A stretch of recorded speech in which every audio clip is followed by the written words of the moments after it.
Imagine a world right beneath our feet, a place so alien that we literally know more about the surface of Mars than its darkest depths. Now, imagine a frantic, global race to harvest its hidden treasures, a race that could potentially alter our planet forever. Welcome to this explainer. Today we're stepping into one of the most profound, high-stakes, and frankly complex real-world trade-offs happening right now. It's a story about the future of human technology, our desperate rush for vital resources, and the mysteries of a world we barely even comprehend. We are decoding the realities of deep-sea mining.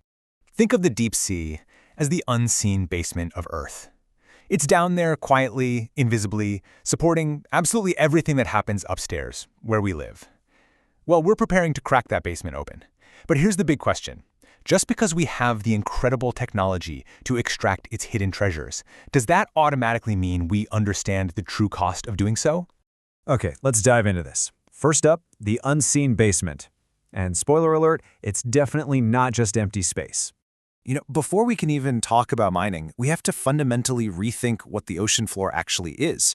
It is so easy, right, to imagine it as just this dark, empty void, totally disconnected from our daily lives.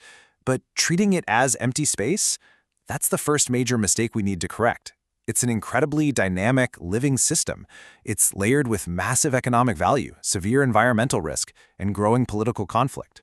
Sure, it's a giant storehouse of minerals, absolutely, but it's also a major engine in Earth's climate system and a home to bizarre life forms we're literally only just beginning to discover.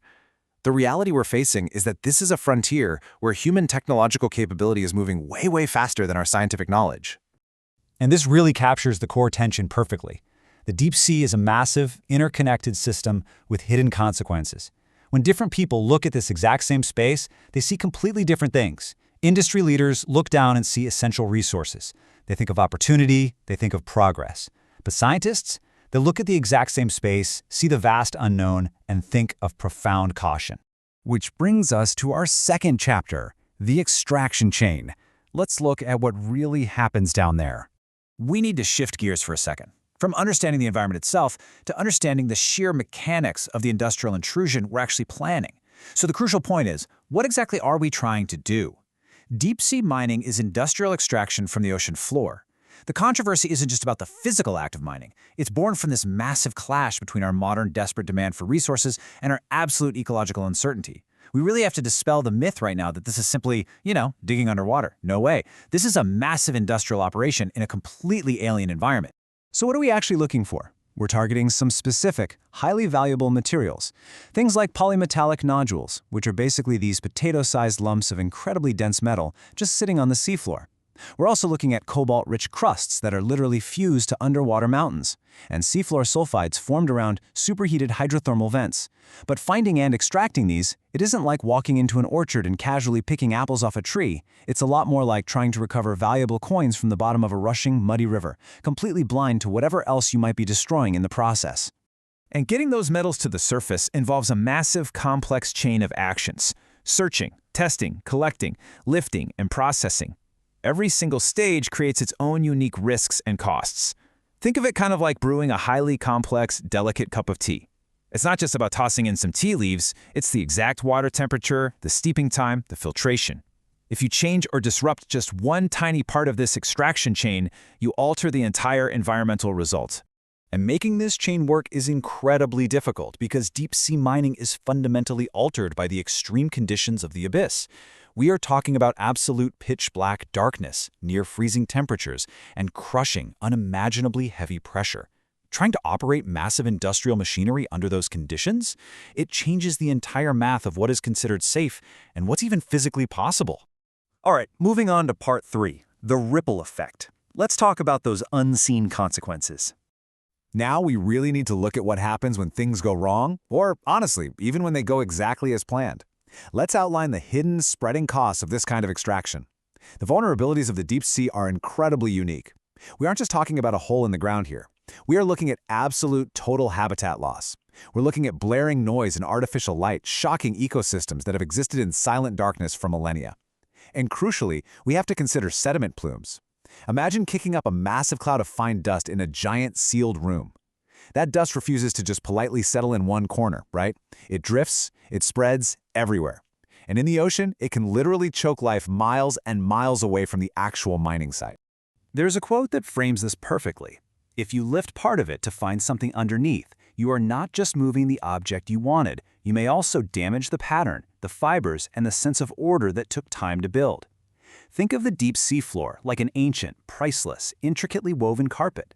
When you rip up a section of that carpet just to get to the floorboards underneath, you are irreversibly destroying a complex, interwoven pattern of life that took thousands and thousands of years to grow. Now, what was really interesting about this is the concept that uncertainty is not comfort, it is risk. It's incredibly tempting to think, well, hey, if we don't know for sure it's bad, it's probably fine to just proceed carefully, right? But think of it like finding a sealed box in your house and hearing something moving around inside. Just because you don't know what's in the box doesn't mean it's safe to rip it open. That lack of knowledge makes opening it a massive risk. Because the deep sea is so deeply connected to the larger Earth system, the true cost isn't just the physical damage happening today. The true cost is the damage done today, combined with a delayed, agonizingly slow recovery process that could easily outlast the original mining project by decades, or maybe even centuries. Which leads us to part 4, the policy dilemma. Ultimately, who gets to decide? So, with the scientific realities laid out on the table, we have to transition to the human element, the politics, the friction. Why is it so incredibly hard for the world to just agree on what to do next? Well, look at how these 5 different groups approach the exact same issue. Industry is asking, can we get the minerals we need? Governments are asking, how do we balance resources and jobs with global responsibility? Scientists are asking, what do we not know yet? Advocates ask, what if the damage cannot be undone? And consumers, we ask, what is the hidden cost of my technology? Impartially speaking, these groups are constantly talking past each other because they're fundamentally trying to solve completely different problems. And we have to validate both sides neutrally here because it's a real dilemma. The industrial need for minerals to build batteries, electric vehicles, and renewable energy infrastructure, that is incredibly real. Our modern society demands these metals for a greener future. But on the flip side, the scientific warnings about irreversible habitat loss and ecological collapse in the deep ocean are equally real. Neither side is making things up. And this brilliantly illustrates the gridlock policymakers are facing. They are caught between 2 competing risks: supply risk, what happens to our entire energy transition if we don't get these minerals, versus ecological risk, what happens to our oceans if mining causes severe, widespread, irreversible damage. It's supply right now versus caution first. Capability is not the same as wisdom. Let that sink in for a second. Just because we as humans have engineered the spectacular technological capability to reach the crushing depths of the deep sea, it does not automatically mean that exploiting it is the wise choice. Let's move to the final choice and see how this builds to a conclusion. As this issue increasingly dominates the news cycle, how do we critically evaluate the headlines and the choices being made on our behalf? It all comes down to this core mental model. 4 pillars you should take away from this explainer. 1. The deep sea is a connected, living system, not an empty void. 2. Mining is industrial extraction in an unimaginably fragile environment. 3. The driving promise is essential minerals for our future. And 4. The hovering danger is lingering, potentially irreversible damage. This model shifts us away from seeing a simple argument about digging underwater into recognizing a massive, systemic, global choice. Because good policy isn't about covering our eyes and pretending this intense conflict just magically disappears. It's about deciding, collectively, exactly how much uncertainty we are actually willing to carry. Which leaves us with the ultimate question, a question that will absolutely define the future of our oceans. What counts as enough understanding before irreversible activity begins? It's a question of human responsibility, and it's a debate we all need to be paying very close attention to. Thanks for joining me on this explainer. I hope this helped decode the deep sea for you, and I highly encourage you to keep learning about this critical frontier.